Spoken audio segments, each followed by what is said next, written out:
হাই friend, লগতে নমস্কাৰ, welcome back to my YouTube channel. আপোনাৰ হাতত যদি সময় আছে, আপোনাৰ যদি ঘৰত কাম চব কমপ্লিট, আপুনি কি কৰিব জানেনে? এটা গানকেই গুণগুণাই থাকিব আৰু পঢ়া শুনা জানিলে গীতা ভাগৱতকে অকণমান গুণগুণাব বা নিজৰ গডৰেজৰ কি কাপোৰ লেতেৰা পেতেৰা সেয়া আছে সেয়াকে কৰিব। তথাপিতো আপুনি নিজৰ কিমতি সময়খিনি বেলেগৰ ঘৰত গৈ এনেই বৰবাদ নকৰিব। তেতিয়া কি হয় জানেনে? আপোনাৰ ভেলু একদম কমি যায়। কাৰণ আজিৰ দিনত এনেও কাকো কোনো ভাল নাপায় নিস্বাৰ্থভাৱে।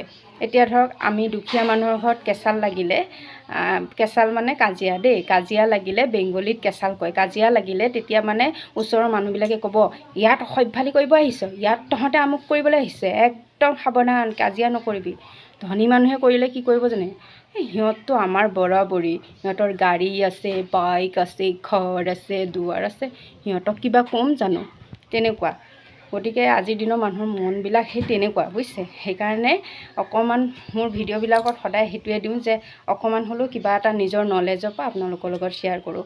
ধনী মানুহে বহুত কথা নাভাবে, কিন্তু মই কি ভাবোঁ জানেনে? মোৰ যদি জীৱনত টকা পইচা হয়, এই যে ঘৰৰ পৰা উলিয়াই দিয়ে মাকবিলাকক, মন্দিৰৰ কাষত, ৰাস্তাৰ কাষত ভৰিটো লেঙেৰা, চকুৰে নেদেখে, তেনেকুৱা মানুহ, অসহায় মানুহবিলাক যে বহি থাকে, সিহঁতৰ মুখত যাতে অকণমান অন্ন দিব পাৰোঁ, বুজিছেনে? মোৰ ভাৱনা চিন্তা সিমানখিনি।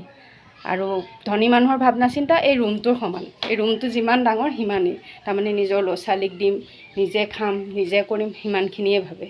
আৰু দুখীয়া মানুহৰ মনটো কি জানেনে? ৰাস্তা যিমান দীঘল, মানে ৰাস্তা গৈ থাকিলে কেতিয়াও শেষ নহয়, নহয় জানো? কথাটো কিন্তু অকণমান কাৰ্বি কেৰেলা হ'ব পাৰে, কিন্তু একদম সত্য কথা। Bye bye.